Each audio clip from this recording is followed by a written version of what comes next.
I stood silently in the living room of the house I had saved 3 times in my life. The first time was when my dad, Charles, had spinal surgery and was out of work for nearly half a year. The second time was during the worst part of the pandemic, when both my dad and mom, Lorraine, lost half their retirement funds in a single market crash. And the last time was last winter, when the heating system broke during a severe cold snap in Ohio, and I automatically transferred money to the installer before they even called to ask for a loan. I wasn't there to fix anything that day. I was just stopping by to help my dad scan some health insurance paperwork, something I do regularly. Despite spending more than half his life with that printer scanner, my dad had never really figured out how to operate it. He often joked that I was tech savvy, even though I'd been a supply chain manager for nearly 12 years, not a programmer. On the dining room table was a neatly stacked stack of papers. I scanned them quickly: medical records, some Medicaid forms, an electric bill, and a water bill. But then I stopped short when I saw a thick beige-covered file, carefully labeled in my mother's soft handwriting. Estate plan, final. I knew I shouldn't have opened it. I really shouldn't have. But last week, I'd paid their $2,100 property tax bill. And today I was going to stop by the pharmacy to pick up our blood pressure medicine, like I always do. So, yeah, I opened it. Inside was the will, notarized 2 months ago. The house, paid off, the remaining savings, the life insurance policy. Everything, all left to my brother, Kyle Sanders, 30, unemployed, still living in the same basement room. He dropped out of college twice, spent his youth making music, which meant sitting in the garage playing drums and posting YouTube videos with a few dozen views. My parents always said, he's finding his own way. My name, Vivian Sanders, appears exactly one line. We love both children equally and trust that they will take care of each other. That's it. Not a single mention of what I had spent. Not a single thank you for the savings I had quietly sent home so they wouldn't get called by the bank. Nothing. Just a sentence that sounded nice, but was really a very gentle way of saying, you don't need anything, and we don't owe you anything. I stood still, eyes glued to the paper, while the scanner hummed behind me. My hands didn't shake, but my breathing didn't. Dad walked in with a cup of coffee in his hand. He smiled faintly. Is the scan done yet, Vivi? I raised the file, my voice low and dry. Is this your parents' decision? All for Kyle? He paused. The coffee cup hung in the air. Then he let out a familiar sigh, long, heavy, as if he had known this moment would come. It's not what you think, he said. I didn't answer, because it was exactly what I thought. I didn't press further, not at that moment. He just stood there, as if waiting for the cup of coffee to speak for him. Then he said, as if trying to convince himself, we thought you would understand.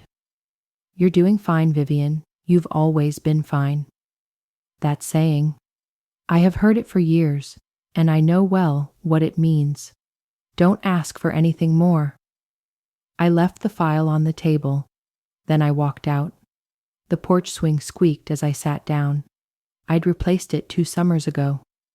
That same week, the balcony railing collapsed, and I hired a repairman. Kyle said, I'm strapped for cash and I won't get my SoundCloud earnings for a few more days. At that time, I didn't complain. I thought, I'm the eldest sister. I have to take care of it. I grew up in this house, sharing a room with Kyle until I was 14, when Dad finished the basement. I still remember the afternoon we painted the walls. The walls were blue. Mom brought out 2 glasses of peach tea and said, our family is truly a team. A team. What an illusion. I stayed in Cleveland after college, turning down a job offer in New York. because my mom said she couldn't sleep if she didn't know where I was. They never squeezed I had to give up the opportunity, but they never told me. No need, must give up. I used to secretly pay their car insurance. I used to advance food when my EBT card failed. I used to call my credit card company and beg them to postpone late fees. And more than that, I transferred $12,000 from my savings just to help them keep this house 4 years ago when foreclosure was hanging over their heads. I did everything without ever asking why. I just wanted my parents not to worry. I wanted them to be safe. And in return, I am just a shadow, passing through the will like a footnote. I looked out into the yard at the ancient maple tree. On its trunk, Kyle had scrawled KS plus AD, the name of a classmate he'd been dating for less than 3 weeks. I wonder, did it ever pay for this tree to be pruned? Does it know that last year after a storm, it cost $850 just to save this tree from falling? I wonder, do they ever think about what I give up? Not just money, peace, years of youth that could have been lived more easily elsewhere. Or to them, I am just the person they don't have to ask, because I always appear before they can call for help. I didn't go back inside. The wind outside had picked up. The swing below me made a gruff noise and fell silent. Through the screen door, I could still hear the scanner whirring steadily, as if everything were normal. But nothing is normal anymore. A few minutes later, my mom came out. She was wearing a silver blue cardigan, the one she wore when she had something heavy to say. The cardigan was a Christmas present from the year I gave her a Macy's card, and Kyle gave her a USB drive with some of his own music, along with a note that said, "Have fun." "I cherish both," she had said, but her voice had only put periods after the words. No emotion. She didn't sit down right away. She just stood there, leaning against the doorframe, twisting the hem of her dress as she did when she was nervous. "Vivian," my mother called. Her voice wasn't sharp, it wasn't soft. It was like she was trying to gauge my mood. I didn't look up, but she came out and sat down next to me, leaning slightly to the left, where she usually sat when she wanted to get close without alerting me. "We didn't mean for you to find out that way," she said, not looking at me. I just nodded. A nod of acknowledgement. I heard. I was still here. But I wouldn't help her through the discomfort of the silence. She exhaled. Not long, but as if she were letting something out of her chest. Then she said, "It's not that we don't love you. You know that." I did not respond, because inside me is swirling an unspoken question. If it's love, then why is it so easy to forget my name? She placed her hand on mine. It was familiar, but now trembling slightly. I could see the wrinkles in her knuckles, the sadness in her wrist, the hand that had once led me across the street. "I know you've always been steady. You've always been steady," she said, her eyes never leaving the lawn beyond. "But Kyle, things are harder for him. Stable. Steady. Those words sound like compliments until you realize it's a cage where people take everything from you without feeling guilty. It's the world's way of rationalizing injustice. You can handle it better." I pulled my hand back, gently but firmly. "You should have told me," I said slowly, "or at least asked." She bit her lip. Then she nodded slightly. Her eyes were still on the windless trees. "We had to take out a loan for Kyle. He couldn't handle it," she whispered, as if she was afraid she wouldn't be able to accept it herself. A small voice, but I heard the consequences in every word. They didn't just leave me out of the will. They tied themselves to Kyle, with real debt, real signatures, and real risk. "How much?" I asked. Mom did not answer. I turned my head and looked straight. Mom, how much? Still silent. 36,000, she said softly.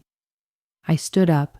A cold wind blew across the porch, shaking the bronze wind chime I had hung there, and then it stopped again.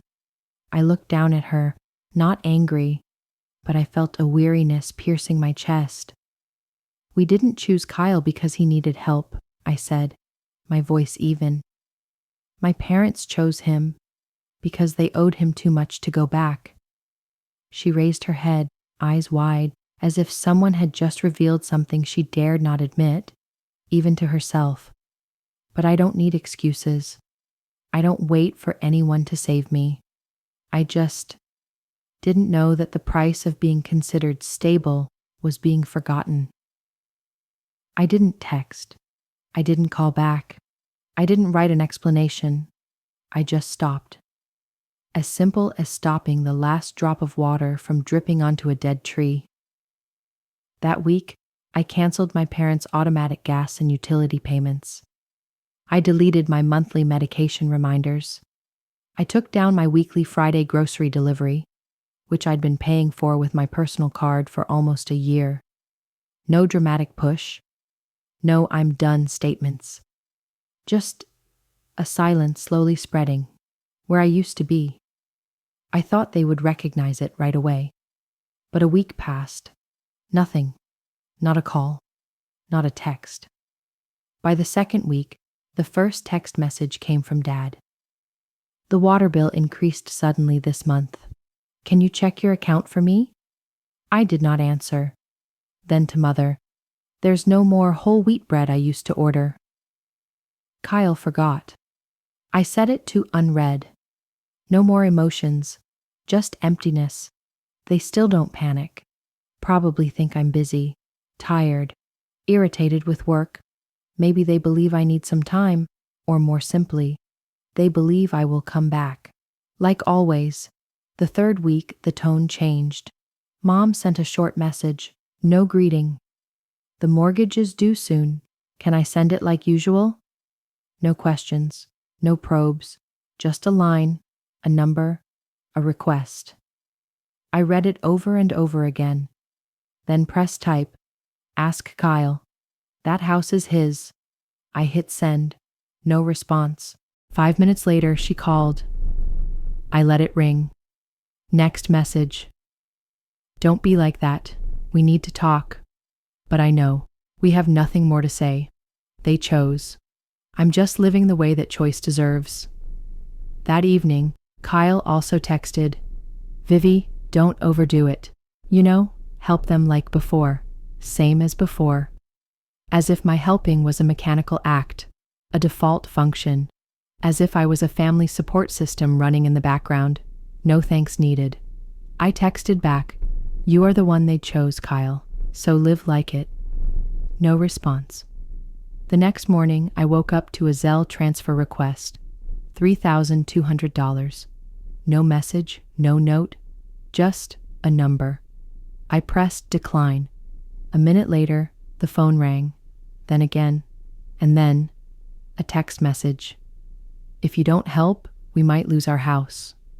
And finally, my dad, are you really going to let your parents go out? I chuckled, not bitterly, almost relieved. They are not about to be homeless. They were just going through a little inconvenience. For the first time in years, they were experiencing the burden I had silently carried without asking for anything. I turned off the phone. They didn't lose me by leaving me out of the will. They lost me thinking I would never dare to leave. A week after I declined that transfer, everything fell into complete silence. No calls, no texts, no reminders about bills or medications or what Kyle needed to pick up for dinner. And strangely enough, that silence seemed louder to me than the pleas. I started sleeping through the night for the first time in years. No more waking up at 2 a.m. to check if your parents need emergency cash. In the morning, I wake up leisurely, cook breakfast for one person, for myself, without feeling guilty. I'm still breathing, still alive. But inside, a part of me has gone cold, enough to no longer be soft-hearted. In my family, silence doesn't last long, especially when someone needs a sinner. The first sign was a voicemail from Aunt Margaret, Mom's sister. She rarely initiates contact. It's always like, "I don't want to interfere in your internal affairs, Viv." But that morning, I received a troubled voice. "I'm not taking sides, honey, but your mother seems worried. Maybe you should talk to them, even if just for a moment." I knew it as soon as I heard it. They began to reconstruct the story and share it with others. I opened Facebook, not hard to find. A post from Mom with a picture of her and Dad sitting on the porch, the afternoon light casting a golden glow on the familiar silver blue cardigan. The caption reads, "We gave our all to our children. But perhaps, sometimes, love has its limits." There is a sunflower icon at the end of the line. The post received more than 80 likes and comments. Some sympathetic, familiar comments. "My aunt is a wonderful mother." "Sacrificing too much also makes people forget themselves." And then, a comment from Kyle. "Family isn't about money. It's about who's there when you need them." I wasn't angry. I just felt a quiet emptiness spreading in my chest. Not just disappointment. They are rewriting the whole story. Turn me, the one who silently cares, pays the bills, keeps things from falling apart, into the one who turns their backs, just because I no longer come when they call. The next afternoon, I found an envelope left right in front of the apartment door. No sender name, no reverse address. Inside was a copy of a foreclosure notice, not addressed to me, but I recognized the address, my parents' old house. I sat on the kitchen chair, the paper in front of me. There was no anger, only a bitter silence. I turned it over and wrote a few words, the unsent words. "Maybe you should leave that house to someone who will take care of it properly." I didn't send it. I just opened the seed info page to check. And just as I predicted, their assets are on the warning list. 4 payments late, no reserves, no bailout. They spent everything, perhaps to save face, perhaps to delay the inevitable. Maybe they thought I would give in before it was too late. Kyle was broke. All the money his parents left him for stability, for the future, was gone. Before, I would have jumped in right away. Call the bank, beg for debt deferral, find a way to rotate the account. But now, I just poured myself a glass of cool water, put the paper aside, and sat down at the table as if waiting for the house to collapse on its own. Without me. Sometimes, you don't need to light a fire. You just need to stop carrying water. It all started with another post, this time posted by my mom. Old photo of her and Dad from last year, sitting next to the lavender plant I gave them. Text: "We raised our children with all our hearts, but love is not always enough." Another sunflower symbol. No name, no specific name, but enough for anyone familiar to know who she was talking about. Aunt Linda, Dad's sister, commented immediately, "You and your brother are so precious. Not everyone understands what sacrifice is." The next day, my father also posted, longer, straight. "We gave everything to our children. Time, money, love. We thought we were doing the right thing. But then you can't control who turns away." The post was tagged with my name. No text, no call, just a public judgment. I did not respond. I don't need to argue. I just watched the post grow. Each like, each relative adding a comment. A friend from high school wrote, "Young people today only know how to demand. They don't understand the word patience." And then, Kyle, of course.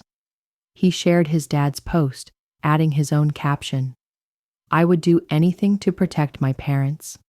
It's just that not everyone understands family that way. I read it twice, then read again. Same person never paid rent. The one who emptied his parents' account. As someone who stood by and watched the house fall apart, but still called it someone else's business. Now stand there, play the hero. Comments are even worse. You are a wonderful son. Not everyone is like you. Your sister is so selfish. She has so much and yet she still asks for more. They gave her everything and she left. They don't know the truth, but they don't need to know. They don't want justice. They want a straightforward scenario. And my family gave it to them. Maybe I will still keep quiet. Maybe I'll let it pass like a cold winter wind. But then I saw that name pop up in the interaction list. Kelly, my cousin, who once said, "You are the pillar that holds everyone together." Kelly liked that post. No comments, just drop a heart icon. I don't understand why. That silent click hurt more than any words. Maybe because I thought it was the one who understood me. Maybe because I thought, at least it was obvious. Who is really holding up this roof? I closed my laptop, sit still in the dark of the kitchen. No crying, no shaking, no anger. Just a very small, very real break happened inside me. No noise, no chaos, just a soft click, as if the last lock inside me had just come undone. They arrived on a Thursday. I should have guessed. Messages are no longer effective. Transfer requests are ignored. The torment they once relied on is now old, and so they appeared. The receptionist called me at 10:42 a.m. "Ms. Sanders, your parents are here, and there's a man claiming to be your brother, Kyle." I was standing in the hallway next to the conference room, my eyes glued to the old floor tiles, when she continued. "They said it was urgent. They asked if they could come up and see me." I closed my eyes for a moment. Then I opened them, my voice low but firm. "Please report that I don't have time." And they weren't invited. A short silence. They said they would wait. I nodded, even though no one saw. Then let them wait. 20 minutes later, the phone rang. First message from Mom. "We're downstairs. Open the door." 1 minute later. "We won't leave until we see you." I'm not in a hurry. I don't regret it. I finished the meeting, finished 2 unfinished emails. Then he stood up, put on his coat, and walked down. They stood in the lobby of the building, close together as if they had rehearsed a performance. My father stood up straight, hands on hips, eyes tense as if preparing for a moral education session. Mom hugged her bag to her chest, her eyes constantly darting back and forth as if looking for allies in a secret battle. As for Kyle, he looked like he just wanted someone to take him away from here right now.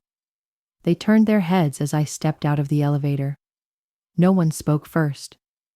I stood still, arms crossed, breathing steady. "Vivian," my mother spoke first. Her voice was higher than necessary, as if she were arguing with herself. "We have to talk." I glanced at her, then looked outside. The streets of Cleveland were so quiet, it was as if time had stopped. A delivery truck roared past in the distance. I did not answer. My father cleared his throat. "Will you really let your parents lose their home? Just because of this?" I let that question hang in the heavy air. Then he spoke slowly. "So you really think I wouldn't dare do that?"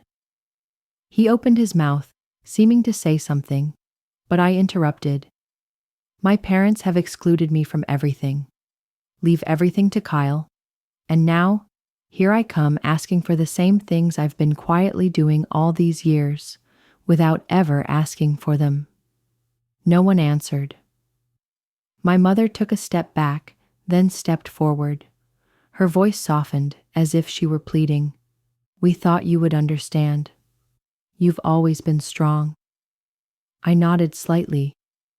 My parents used that strength as a reason to allow themselves to forget my existence. Kyle said something, mumbling. I only caught it vaguely. I didn't ask for all that. I looked straight at it. But I accept. Without hesitation. He bowed his head and looked down at his shoes. My dad now assumed his usual posture when he was displeased, hands on hips, leaning forward as if waiting for a confession. We raised you. We gave you everything. You owe us something, Vivian. I chuckled, not mockingly, but as if exhaling an unnecessary sigh. I paid that debt every month, every year, and parents still choose to erase their children as if they never existed. Mother's lips trembled. Her voice cracked like an overstretched string. We never meant to hurt you. I took another step to shorten the distance, even though neither of us were close to each other anymore. Then, why wait until I disappeared to realize that I was the one who kept everything from falling apart? They were silent. Kyle reached for the door handle. I raised my hand, stopping it, decisively. Stop. My voice was calm, not raised, not trembling. No one will come in. No upstairs, no knocking. This time you are no longer the solution. No blame, no tears, no drama, just absolute silence, like the last atmosphere before a door closes forever. There they stood, 3 people who once called themselves my family. Mother's eyes were filled with tears, but they did not fall. Dad stared at me like I was a traitor. As for Kyle, he bowed his head, as if he himself no longer believed in his role. What about me? I no longer sought the eyes of any of them. I've given up trying to be seen by people who only see when they need something. They didn't lose me when they changed their will. They lost me when they thought I would never leave, because they assumed I would always come back. I did not block their number. No need. I don't create barriers. I just withdraw and let silence do the rest. And that silence echoed more than any words of complaint they could ever utter. Messages still come. Mom pleaded in a soft voice, repeating words like understand, family, and forgive. Dad was cold, short, slightly threatening. This can't end like this. You are more selfish than your mother thought. We are blood relatives. Kyle was almost speechless, except for one single line. You think you're so noble? Forget it. I looked at the message for a while, then locked the screen, no response. A few days later, I decided to go out for a walk. No destination, no goal, just movement, as if to push the stagnant emotions in the heart somewhere. My feet, as if they had their own memories, took me through the neighborhood where I grew up. Cleveland is still the same. Cracked sidewalks, barren trees with rusty no parking signs, the bus stop where I used to wait for the first buses to work downtown. And then I saw it. The house of us. Now standing still, with the for sale sign stuck diagonally in the dead grass. The shutters were ashen. The maple tree I paid for to trim is drooping to one side, untouched. The porch swing, which I replaced with my own hands, is gone. Even the wind chime I picked out for Thanksgiving no longer rings. I didn't go near. No need to look inside. Because I know what collapsed was not just a house, but it was the fragile belief that I once belonged there. That house never kept me. I kept it myself, by all means. And now, it's someone else's burden. I turned and left. A breeze blew gently through the collar of his coat. The sky began to darken. A late autumn afternoon, achingly quiet. As I walked a few meters, the phone in my pocket started vibrating. One time, then again. I don't need to look. I already know whose name will appear on the screen. I let it vibrate, then shut up, then shake again. Finally, I pulled out my phone, not to listen, just to confirm. Missed call, Mom. Missed call, Dad. And a voice message. Just that. I pressed mute and put the phone back in my pocket. No need to listen. I already know what their voices will say. Regret, anger, blame, wishing I would come back. But I'm not there anymore. I walked on, slowly. It was a cold, late November afternoon. No anger, no gloating. Just freedom. I was never their backup plan. It's just, they like to live in the illusion that I'll always be there until they need me. If someone ever takes your presence for granted, but surprised when you disappear, leave a heart. Because there are people like us, never needed to shout, but it never really disappeared.